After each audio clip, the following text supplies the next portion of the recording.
Thank you. I just want to kind of start off. So last time you were on the stage, Don, was with Winnie the Pooh. Yep. And you directed that, and it was literally just about to be released. And at that point, did you know anything about Big Hero 6? Did that sort of come into your consciousness, or were you so focused on Winnie the Pooh you have a bit of a break and then you move on? How does that work? It wasn't much of a break.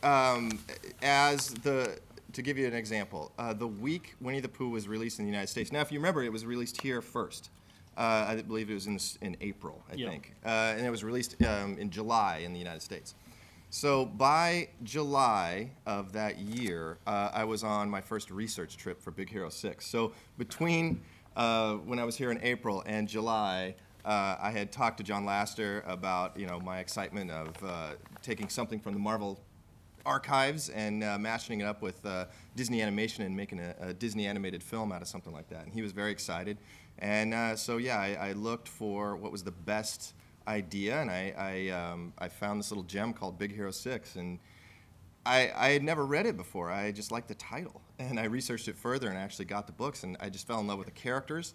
I thought the tone of the books was very light and fun and appealing.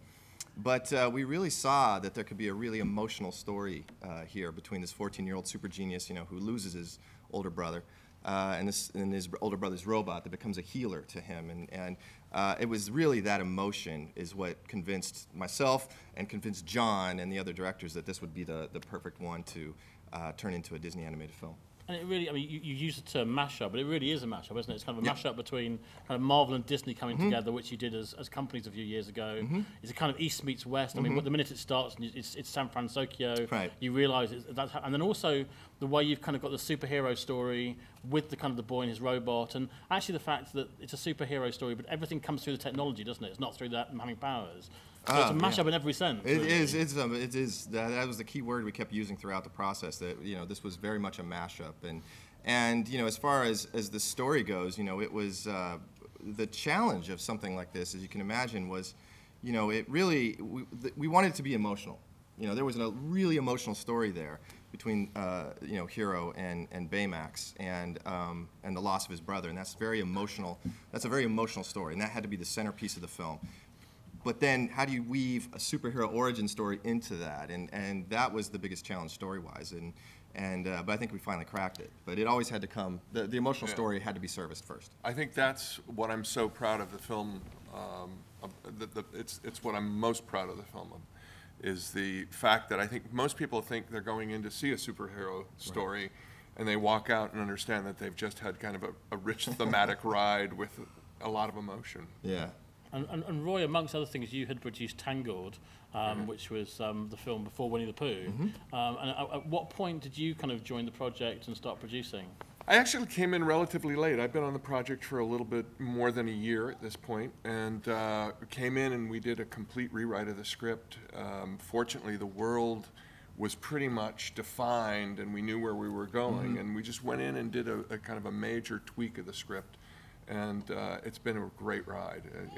It's been fun. And when you've got an existing property like a Marvel property, how much kind of freedom and I mean, how much can you change and adapt and so forth? Because obviously it is quite different than the original, isn't it?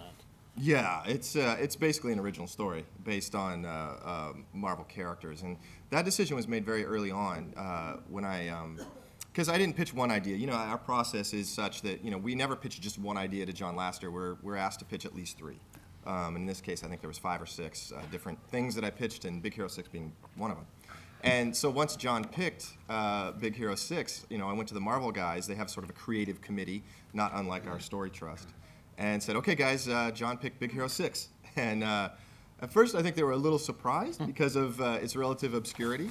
But then they got really excited and really encouraged us to make it our own. At that first meeting, they said, "Look, don't worry about setting this in the Marvel universe. Just take this and make it your own, do your own thing." They were really excited to see what we would do with it. In fact, 2 of their top guys, Joe Quesada and Jeff Loeb, became de facto members of our Story Trust. And they came to every screening and gave notes with the rest of the directors and John, and they, we really embraced them like family. And so right from the beginning, it was always about just taking what you want or need out of the property and really making it your own.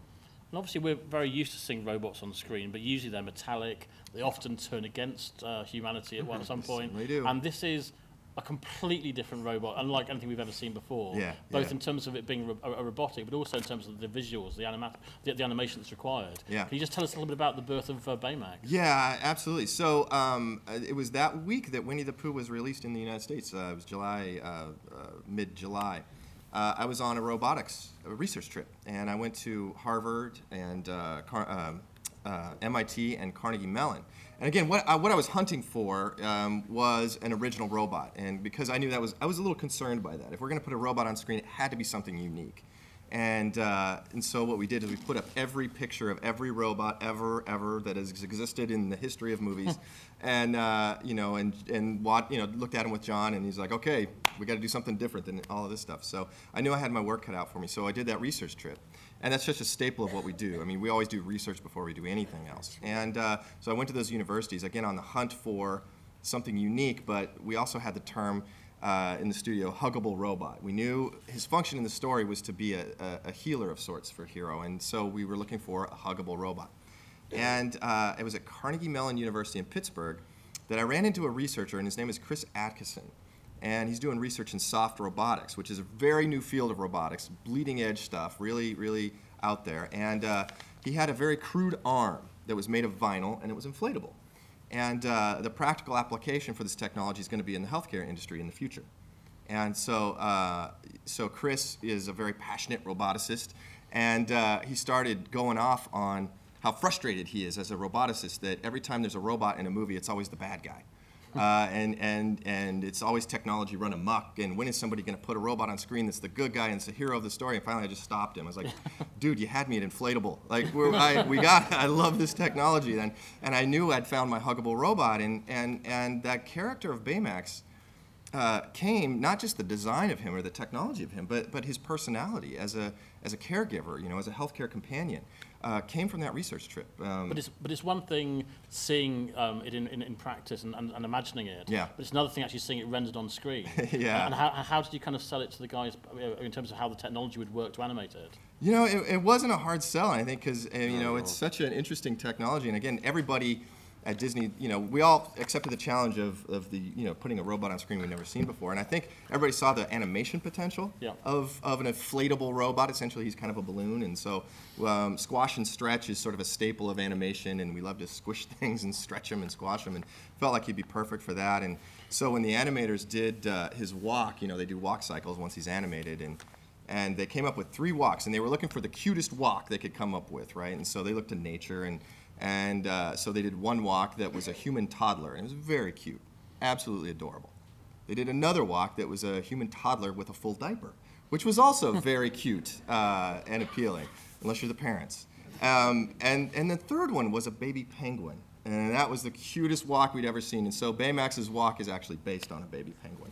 And in terms of, we just sort of touched on the technology, but you've got that amazing bit at the end when you're in the portal, and that is unlike anything I've seen before. And also like the way the microbots kind of work and interact. Right. Those are 2 massive challenges, aren't they? Yeah. Those are actual mandibles or fractals that are collapsing in on them. So it's actually a living set. Yeah. And that was, to light that was an amazing situation. But again, the emotional core of that scene is so important, and where we went with Baymax, it was really important that Baymax drove thematically where we were going with the portal scene. And when you're making a film, obviously the Disney mantle is incredibly important, and everybody has their own kind of favourite Disney film. But how much do you kind of allow yourself to be dictated by what has happened in the past, and how, because obviously you're making a contemporary new film, but what actually is at the heart of a Disney animated film? Do you have to ask yourself that question? Yeah, we do.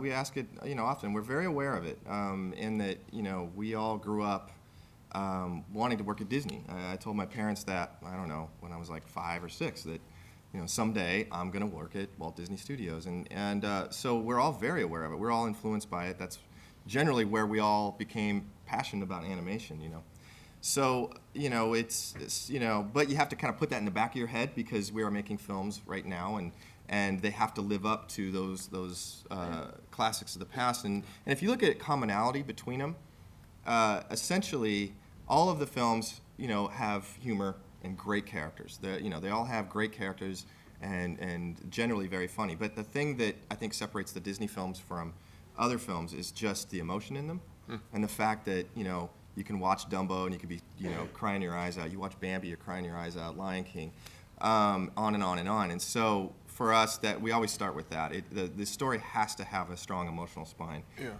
or it doesn't work. Well, the legacy is actually a major component to how we can actually do these films.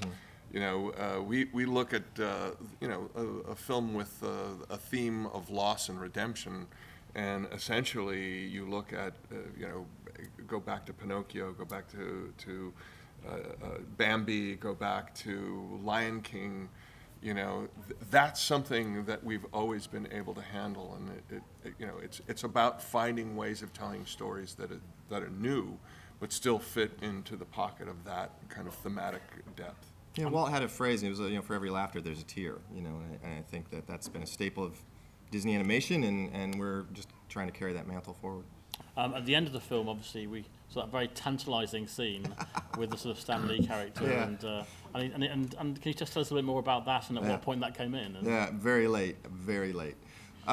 So it was in August. Guardians of the Galaxy was released in the United States. I'm not sure when it was released here, but Chris and I both went and saw that, and you know, we had talked about an end-credit scene, sort of, you know, and then we got busy with the story, and we just got, you know, overwhelmed, kind of forgot about it. So we both went to go see Guardians of the Galaxy and came back on Monday, kind of panicked, you know, and because we both had the same experience. Nobody left the theater with Guardians of the Galaxy. They waited until the very end, and because now everybody's trained to do that with you know, Marvel films. And so we were like, well, we got to do that with this one, because we don't want everybody's last impression of this movie being, hey, how come they didn't do anything at the end? You know, we got gypped. We're like, okay, well, we always loved the idea of Stan Lee as Fred's dad, and let's do something with Stan Lee and Fred. And Chris went off and storyboarded that scene and pitched it to me, and I thought it was the funniest thing. You know, doing the underwear callback with Fred, I thought it was one of the funniest things I've ever seen. And so we pitched it to Roy and gathered the troops. And by this point, there wasn't much crew left on the film. Yeah, and we kept it pretty much a secret from most of the crew. There were only about 25 people who knew that we were doing it. Yeah. And we kind of it was a gift at the wrap party. Which is extraordinary, because we got some nosy people at Disney, and everything exists on computer servers, so they're always like combing through stuff. But this one had its own kind of code, and people were feeling snubbed, because generally it's a very open door policy at Disney. And people would be walking down the hall, and people would close the door because they were working on a sequence. There was people who knew and the people who didn't know. Yeah, we had code names, and you know, we all talked in like. But you know that kind of by doing that now, there is a sort of suggestion this is now going to be the start of the franchise. We'll see. You know, that was very carefully laughed off there. Yeah, we just, you know, we put everything, I mean everything, into getting this film done, and after, you know, we're still releasing, you know, the film. So once we're done with that, we're going to all take very long vacations, and then we'll think about what happens next. Come back next. and take a look at it. In terms of your Huggable Robot, we've got an inflatable Baymax in our foyer, and it has been well and truly hugged all day, I can tell you, and that will probably continue for the rest of the day, I suspect. That's awesome.